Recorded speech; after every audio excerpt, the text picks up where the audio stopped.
Onks tää päällä tää kamera? On, rikki palaa, punainen valo. Okei.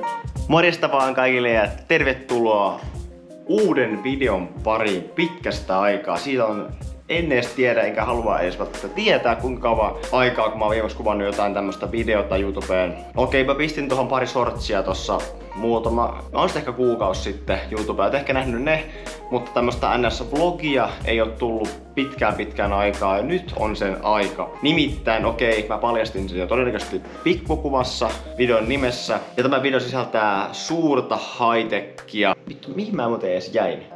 Siis mä en oo pitkään kuvannut videota, joten tää menee ihan tämmöiseksi puuroksi tää mun puhe ja mua jännittää pikkaan. Mun pakko myöntää, mua jännittää oikeesti tällä hetkellä vähän kuvaa tää videota, koska mä en oo kuvannut pitkään aikaa mitään videoita ihmisille.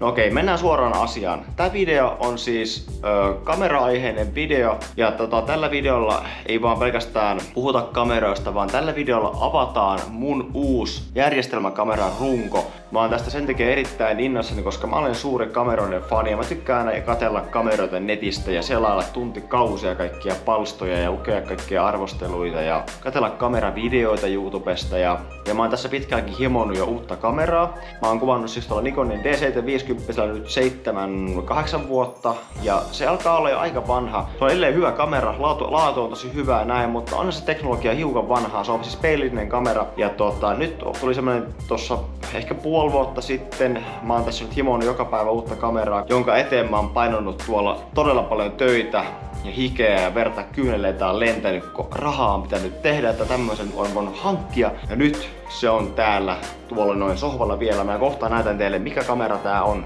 Tää on jotenkin, tässä herkistyy oikein kun on näin ihanat tunnelmat luvassa ja tässähän pyörii sukat jalassa. Ei tässä meinaa niinku malttaa oikein niinku edes puhua kameralla, kun eikö meidän vaan mennä tuonne paketin kimppuun ja avata se ja ruveta räpläämään ja ottaa kuvia. Mutta ennen kuin me päästään tämän videon itse pointtiin, niin mun täytyy käydä äkkiä Rojalassa hakemassa yksi muistikortti vielä tähän unbox-videoon. Mulla on tässä kaikki muoto valmiina, mutta multa puuttuu muistikortti, jota me tarvitaan tuossa kamerassa, koska tähän kameraan ei mene SD-kortit, vaan CF Express P-tyyppinen kortit. Semmostahan mulla ei vielä ole, joten se mennään hakemaan seuraavaksi. Ja sitten me palaamme tämän videon pariin ja mennään katsomaan, että minkä näköinen mörkö sieltä on tullut tänne taloon. Mutta ei mitään, lähdetään Rajalaan ja palataan sen jälkeen studioon takaisin. No niin. Nyt lähdetään käymään vähän kaupoille.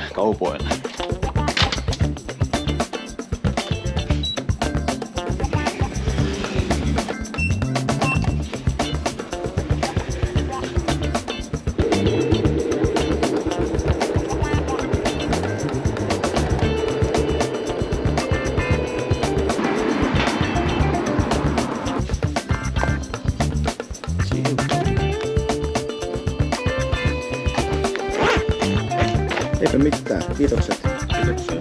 Jes, moi moi. No niin, nyt ollaan takaisin tällä studion puolella ja nyt on kaikki tarvittavat hankittuna. On muistikortit ja muistikortin lukijat ja monttiadapterit, jotka mä näytän teille ihan kohta. Ensiksi mä paljastan sen, mitä kaikki varmaan tällä videolla on tullut katsomaan, eli tätä uutta kameraa. Tunnelma tiivistyy ja se on Nikonin Z9 järjestelmäkamera, peilitön runko. Ja tää on paras runko, mitä Nikonilta saa tällä hetkellä rahalla ostettua. Ainakin niin väitetään kovasti. Ja minä haluan ottaa nyt sitä selvää, onko se totta. Ja päästä katsomaan, että mistä tämä mörkö on tehty.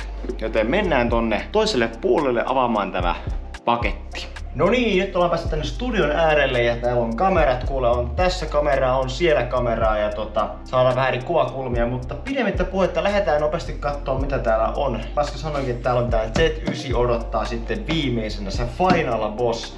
Mutta sitä ennen käydään läpi vähän näitä pikkujuttuja, mitä tuli hankittua myös. Ja lähdetään vaikka liikkeelle täältä muistikortin lukijasta. Eli tää on Lexarin muistikortin lukija, ihan tämmönen perus USB 3.2 Gen 2 muistikortin lukija, mihin menee sitten tämä Lexarin CF Express B-tyypin muistikortti, joten näillä pitäisi sitten pärjätä tuon Z9 oikein mainiosti. Voidaan näitä avata samalla, vaikka ei näissä varsinaisesti muistikortissa nyt ole mitään esiteltävää, mutta voin mä näyttää minkä näköinen tää itse kortti on. Onpas tämä nyt vaikea paketti.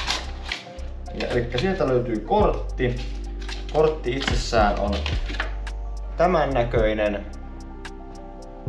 Ihan kivan näköinen. Tää on vissiin jotain metallia kautta muovia, niin on varmasti laadukas kortti. Ja kaupassakin, kun kävi äsken siellä Rajalassa, niin sanoivat, että on laadukas kortti ja niitä on mennyt paljon, joten mä luotan siihen, että on hyvä kortti. Ja mä en nyt tätä muistokortin lukijaa avaa tästä paketista. Mä näytän sen tästä teille tälleen. Lexari tekee hyviä kortteja ja kortin lukijoita toivottavasti. Näin olen kuullut ainakin. Ja sitten päästään tähän itse pääasiaan, eli näihin kamerajuttuihin. Ja käydään läpi vaikka ekaksi tämä pikkuboksi, mikä täällä pöydällä on. Moni varmaan ihmettelee, että mikä tämä on. Ja tää on tosiaan monttiadapteri, jolla saadaan muunnettua Nikon F-objektiivit Nikonin Z-objektiivirunkoihin sopiviksi. Eli tällä muunnetaan vaan objektiivikiinnitys sähköisesti kautta, mä en tiedä, on siellä jotain lasiosia siellä välissä, mitkä sitten muuntaa sen. Mä en siis ole perehtynyt siihen sen tarkemmin, miten se tapahtuu, mutta tälleen niinku paperita luettuna, niin näin. Ja tämähän on itse asiassa aika lailla saman näköinen kuin jos tiedätte mikä on, jos olette nähneet niinku telejatkeita, niin tämähän on telejatkeen kanssa aika lailla saman näköinen palikka. Muun muassa tässä mulla on ykkösen telejatke, niin nämä on aika samannäköisiä loppujen lopuksi. Tällä pitäisi nyt sit saada muunnettua toi objektiivikiinnitys tähän uudempaan malliin sopivaksi. Okei, siellä ei ole yhtään lasiosaa. Se jotenkin sähköisesti muuttaa sen vissiin tohon sopivaksi. Tää runkohan on, niin sanoin monen kertaan sanonut, että tää on Z9 ja tää on nyt Nikonin niin sanotusti lippulaivamalli, mikä on siis vastaa niin kuin ennen oli Nikonin D-sarja, D5, D6, niin tää on tavallaan niiden seuraaja. Se on paras runko, mitä Z-sarjalta saa. Toki Z8 on aika lailla samat speksit kuin tässä Z9, mutta tässä oli jotain muita juttuja, miksi mä vaan ihastuin just tähän runkoon. Mä halusin just tämän kameran. Tästä voitaisiin myöhemmin tehdä sitten jotain tämmösiä arvosteluvideoita, vähän tarkemmin paneudutaan tähän runkoon, minkälainen tää on ollut ja miten tää on. Mä vaan heitän näitä käyttökirjoja pois nyt tästä, koska niitä ei jouduta lukemaan nyt. Käydään tämä eka boksi läpi, mistä löytyy sitten USB-C-kaapeli ensimmäisenä. Todennäköisesti, onko tää nyt latausta varten? Ja täältä löytyy laturi, joka on tämän näköinen. Elikkä tähän menee sitten vähän noin isommat akut. Ja tähän menee USB-C. Okei, eli tää lataa USB-C:llä tätä kameraa, joka on ihan kiva, koska nykypäivänä kaikki on USB-C:tä, niin ei tuo enää niitä hemmetin vanhoja USB-johtoja, koska niitä, vaikka on huomannut itse viime aikoina töissä, niin on tarvittu jossain asioissa ja vanhojakin piuhoja, kun niitä ei oo missään, niin sit se tulee ongelma siitä. Ja täällä on tämä akku, joka on muuten ihan järkyttävän kokoinen. Jos vertaa tuohon vanhaan Nikonin akkuun, mikä mulla on ollut, on paljon pienempiä. Jos vertaa tähän uuteen akkuun, niin tässä on kyllä iso ero niin kuin akkujen koossa. Ja niin tää on nyt sitten 3300 mAh tämä akku ja tää vanha oli 1900 mAh. Siinä on kyllä iso ero, mutta pitää se ollakin, koska kamera vie paljon enemmän akkua tämä uusi. Sitten löytyy tämmönen kaulahiihina, mikäs tää nyt on, strappi. Tämän näköinen. Ja sitten täällä on vielä jotakin. Mulla on pieni aavistus mikä tämä on. Tämä on ilmeisesti jonkunnäköinen johtojen pidike tai vastaava. Joku tämmönen johtoihin liittyvä asia. En tiedä näkyykö tässä lähikuvassa kovin hyvin, mutta mä oon pistää kuvan tähän videon päälle, mikä tää on. Tekstin siihen. Katsotaan mitä tämä on syönyt sisäänsä. Ai että. Tässä meinaa tulla jokin kyynel silmään kun katsoo tätä näkyä, vaikka en edes näe minkä näköinen tämä kaveri on vielä, mutta tämä koko on jo semmonen, että tätä herättää niinku kunnioitusta. Sitten saadaan vielä tätä paketista pois. On muuten jössikkä. Nyt on muuten kokoa kameralla. Tän paino oli muistaakseni, mitä luin netistä, niin 1,3 kiloa taisi olla tää paino suurin piirtein. On kyllä jössikkä. Otetaanhan jössikkä muoveista ja katsotaan minkä näköinen sotakoneisto sieltä paljastuu meille. Varovasti, ettei vaan rikota mitään. Tää oli sen verran kallis kamera, että tätä ei kyllä halua rikkoa. Oi. Ihan katsotaan tää haju. Ai että uuden tekniikan tuoksuja. Onhan tää nyt jumalauta kaunis. Kattokaa mikä laite. Mä laitan tuonne yläkameraan, niin näkyy paremmin. Kattokaa mikä sotalaiva. on muuten kaunis runko. Ja tää on jotenkin ihan uskomattoman iso. Siis vähän pienempi kokoinen kuin D6, mutta tää on oikeesti hyvä ergonomia kädelle. Tästä saa hyvin kiinni kummaltakin puolelta. Pystyy kuvaamaan pystykuvana ja sitten vaakaa. Ja on riittävästi tilaa sormille, koska mullakin on silleen suhteellisen iso kämmen. Niin se on vähän ongelma, jos ei olisi akkukahvaa tässä pohjassa. Siis sekin on yksi syy, miksi mä valitsin juuri tämän Z9 eikä Z8, vaan otin tämän isomman mallin. Ja täällä on näitä namiskoja, on FN1:stä FN4 asti napit ja täällä on vaikka mitä namiskuukkelia. Mutta voidaan käydä läpi näitä nappeja tossa joku kerta vähän tarkemmin. Tässä on niin paljon asioita, että ei näitä ehdi käymään tässä yhden videon aikana. Tuolta löytyy muistikorttipaikka. Se naksahtaa tolleen auki. Ja sinne menee 2 CF Express korttia. Ja nyt kävin äsken hakemassa ton yhden ja sillä päästään vähän niinku alkuun tässä hommassa.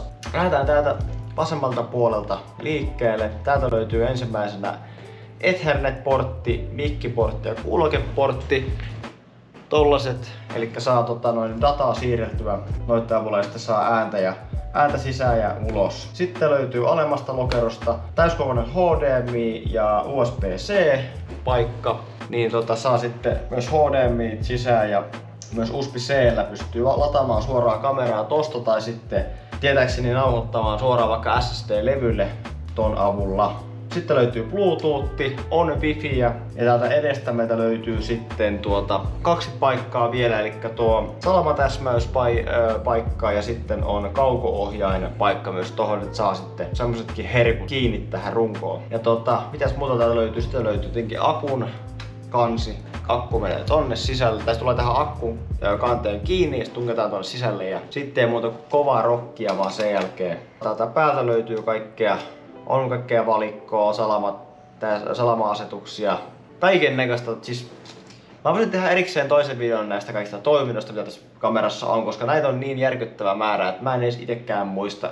Ja tässä menisi aikaa ihan hirveästi, jos mä alan käymään läpi näitä kaikkia asioita. Sitten päältä löytyy tommonen pikku näyttö, jonne saa sitten kaikkea infoa, suljeaikaa, aukkoa, akun tilaa ja ihan kaiken näköistä pystyy muokkaamaan pilvin pimein. Sitten on tämmönen kääntyvä näyttö, joka oli myös tuossa vanhassa kamerassa mulla. Tää on ihan kiva ominaisuus, että saa kuvattua mistä asennosta vaan. Ja tässä on itse asiassa yksi uusi asia, mitä mulla ei ole ollut. Pystyy kuvaamaan myös näin.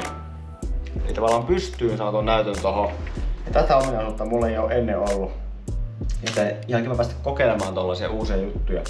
Etsimen koko on kyllä aika hurja. Tässä on OLED-etsin tosiaan, eli kun katsoo vaan sisälle, niin pystyy valikkoa käyttämään ja kuviakin katsomaan tietääkseni etsimen sisältä, mikä on aika kätevä ominaisuus. Sitten tonne saa totta kai salaman kiinni ja kaikkea muuta tommosta. Näitä nappeja on tässä nyt niin paljon, että en mä käy näitä läpi kaikkea, mutta... Ja sitten tommosia teknisiä speksejä, mitä tähän kameraan tulee, niin tehdään sillä tavalla, että mä pistän nämä speksit tähän näkyviin, tähän videolle, niin on helpompi katsoa, koska mä itekään näitä muista, mutta oli aika herkut speksit, mitä mä katoin silloin ostotilanteessa. Tässä on oikeastaan kaikki, mitä mä tarviin kameralta enemmänkin, paljon enemmän mitä mä tarviin oikeastaan, mutta se on aina plussaa, että on enemmän kuin liian vähän ominaisuuksia. Ja on täysin sääsuojattu kenno, eli ei mitään probleemia mennä vaikeisiin olosuhteisiin sateessa, lumisateessa, kuumassa, hiekassa. Tää on luvattu, että tää kestää kaiken, että tää on niinku tämmönen työjuhta, niin kuin voisi ehkä sanoa. Mutta ennen kuin lähdetään pistää akkua paikalle ja mitään tällaista, niin otetaan tää ihana muovi tästä pois. Tää on siis tämmönen tavallaan meemi YouTubessa, porukka niinku fiilistelee tätä muovin ääntä tässä, mutta se on pakko tehdä tähän, joten tehdään se. Ai että!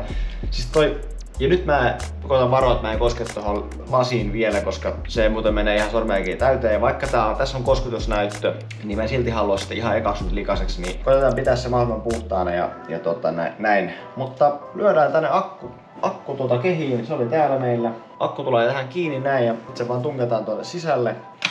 Loks. Mulla on akku täällä nyt kiinni, muistikortti ei ole vielä kiinni, mutta voitaisiin laittaa tää käyntiin ja katsoa vähän ensin reaktioita, eli sieltä se lähti. Se mikä täytyy ottaa, niin suljin ääni. Tähän saa sähköisesti ääni. Tässähän ei ole siis mitään mekaanisia osia, vaan tää on täysin stäkätty tää kenno, eli tää on pelkästään sähköinen, joka on myös hyvä asia sille, että ei tule vaikka rolling shooteri, jos kuvaa videoita, mutta tän saa myös täysin äänettömäksi, niin no nyt tässä on äänet päällä, niin kuunnellaan vähän minkä näköinen tää 20 ravikuvan bursti kuulostaa. Nyt olkaa valmiina.